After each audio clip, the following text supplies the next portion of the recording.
बिस्मिल्लाहिर्रहमानिर्रहीम। अस्सलाम वालेकुम।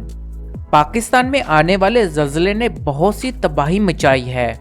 सवाल ये उठता है, ये ज़ल्ज़ला इसी वक्त ही क्यों आया? रसूलुल्लाह सल्लल्लाहु अलैहि वसल्लम ने इरशाद फरमाया, ज़माने आखिरत में ज़ल्ज़ले कसरत से आएंगे। इस्लाम इस बात की जगह जगह वजाहत करता नजर आता है कि ज़माने आखिरत में ज़मीन पर और आसमानों पर यानी मौसमों पर और ज़मीन के वसाइल पर दज्जाल का कब्जा होगा। यानी इसकी ताकत होगी, वो जहां चाहे और जो चाहे कर सकेगा। ये बात वाज़ेह होगी इस्लाम की नज़र से, मगर साइंस इसके मतलब क्या कहती है और कैसे ये दज्जाली पैरोकार ज़ल्ज़ले और मौसमों पर कैसे असर अंदाज होंगे, और मज़ीद ये कि पाकिस्तान में आने वाले ज़ल्ज़ले कैसे मज़ीद तबाही पैदा कर सकते हैं, और हार्प टेक्नोलॉजी आखिर है क्या। इन सब के बारे में डिस्कस करने से पहले नए आने वाले और नए देखने वाले दोस्तों से गुजारिश है कि वो हमारा चैनल लाजमी सब्सक्राइब करें और इस दिल खराश मालूमात को दूसरों तक लाजमी शेयर करें। पाकिस्तान में आने वाले ज़ल्ज़ले ये किसी दूर के आने वाले तूफान की पेशन गोई कर रहे हैं। आप ये सोच सकते हैं, अगर ये ज़ल्ज़ले जब आज़ाद कश्मीर में इतनी तबाही फैला सकते हैं तो फिर इसने मकबूजा कश्मीर में किस हद तक तबाही फैलाई होगी। ये ज़ल्ज़ला साहिवाल तक महसूस किया गया, इसको 400 किलोमीटर तक बआसानी महसूस किया गया था।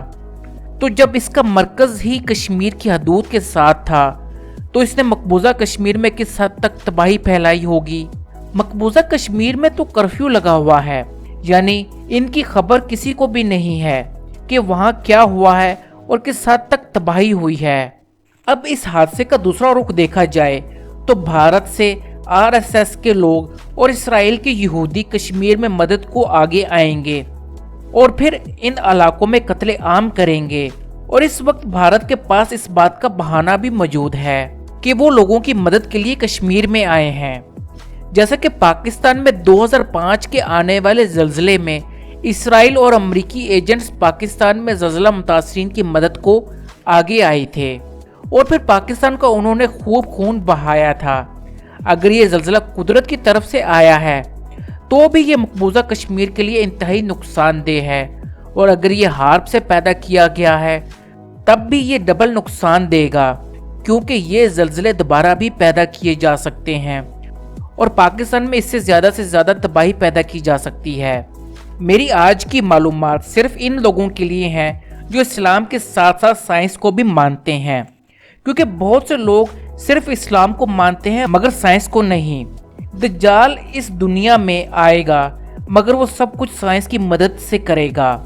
इस दुनिया में सब कुछ अल्लाह के हुक्म से होगा और हो रहा है, मगर अल्लाह ताला ने दज्जाल को भी ये ताकत अता फरमाई होगी कि वो जो चाहे कर सकता है, मगर बाद में उससे वो ताकत ले ली जाएगी।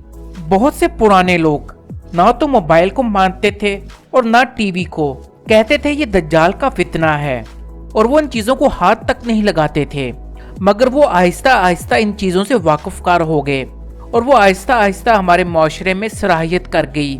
सेम ऐसा ही हार्प टेक्नोलॉजी के साथ होगा और वो आहिस्ता आहिस्ता हमारे माशरे में सराहियत कर जाएगी। ये हार्प टेक्नोलॉजी क्या है और कैसे ये माशरे में तबाही और खुशहाली ला सकती है, ये जानना बहुत ज़रूरी है।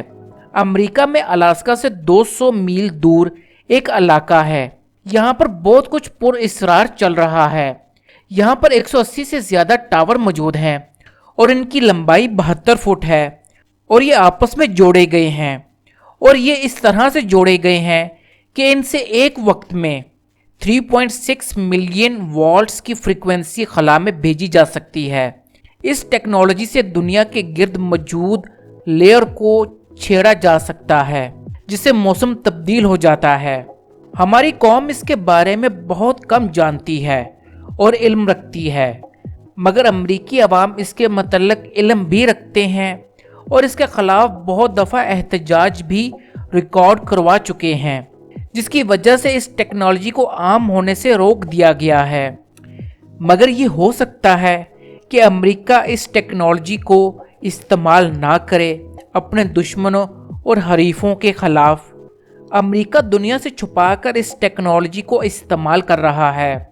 इस टेक्नोलॉजी की मदद से आप ज़मीनी प्लेटों को आसानी छेड़ सकते हैं और इनकी छेड़ाछाड़ी से ज़लज़ला पैदा कर सकते हैं, जबकि आप इस टेक्नोलॉजी की मदद से कहीं पर भी बारिश और कहीं पर भी खुश्कसाली पैदा कर सकते हैं।